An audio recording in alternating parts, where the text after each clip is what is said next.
Здравствуйте, с вами Михаил Кириченко. Вы смотрите новости Skyway, в которых мы рассказываем вам о разработках и внедрении прорывных транспортных технологий. Вы видите, какой ажиотаж был для того, чтобы нам зайти для финального интервью с Родом Хуком. Нам пришлось даже выставить целую очередь. Итак, мы начали 4 дня назад работу в Берлине, я имею в виду работу информационной службы заостренной технологии, интервьюируя Рода Хука. Мы думаем, что на том же месте с тем же человеком сделать интервью — это будет прекрасное завершение нашей работы. Rod, hello, first of all. Michael, hi. I told our spectators that we began our work here interviewing you 4 days ago in Berlin, here, right at this spot, and it will be maybe even a good tradition to finish it on the same place with the same man, a highly respected man in our project. So, people already know your ideas, your thoughts, your plans, how they were on the first day of the exhibition. Please tell us today what has changed, what new developments have occurred in these days. Well, the questions are still to follow. Okay, look, I think the first impression I would have is how huge this event has been, how huge this place is. There are so many people here. At times I almost think there are more people here than we have as the whole population in Australia. In fact, I think when I catch a train from my hotel here, I think there might be more people on the train than we have in the whole population of Australia. It's big, and it's been a very exciting and well-attended event. There are so many exhibitors here, over 2,700. Many of them, I would say, are selling a product. We have a relatively modest stand here at Innotrans 2016.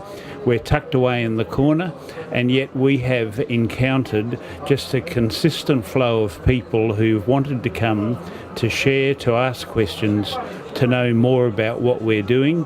And I think that is a reinforcement of the quality of product that we're here talking about.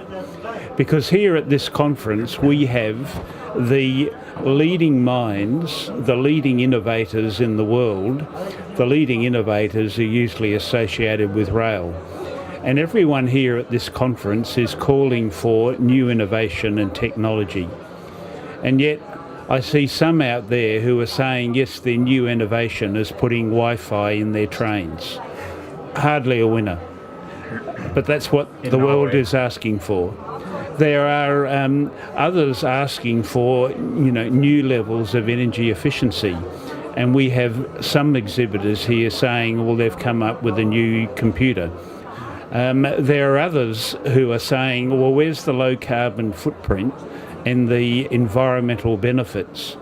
And most exhibitors here are still proposing solutions. Yeah, they're selling products. The products might be more modern trams, but the solutions are still place the rail on the ground, on sleepers, supported by ballast, divide communities or congest roads, and have traffic accidents on the ground because the rolling stock is interacting with cars and people. Or you come up with something that's new and creative, and something that above all those in the minds of many governments and clients, something that is cost effective. I think why we've had so many people here is we are an exhibit here that is unique in that we're not selling a product, we're selling an idea, but we're selling an idea that now has legs because people can see we have the first rolling stock released. We can see an example of a motor that's sitting outside, and we can easily describe and illustrate our way structure and the efficiency of what we're on about. So I'm excited to be a part of it. I'm excited to be in collaboration with our designers and our friends actually out of Belarus, and keen to see that we can continue to work to have countries like Australia embrace the solution that's here. If you go in the sky, it doesn't have to look ugly. It can look good. This solution looks good. If you go in the sky, it doesn't have to be expensive. It doesn't have to be even more expensive than putting a train line on the ground. We have a solution that is cheaper, that will save money. And we have a solution that is good for the environment, low use of energy, fully autonomous vehicles.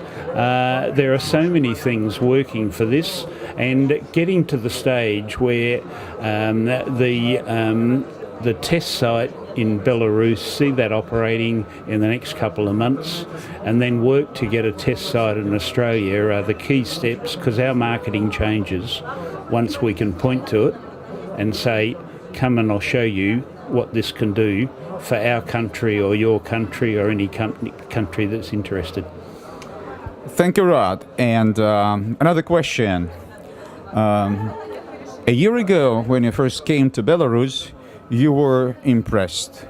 But judging from the fact that half a year or so later, you are returning to our country, brought with you a couple of engineers from Auricon, the prime mission of whom was to confirm that you are right.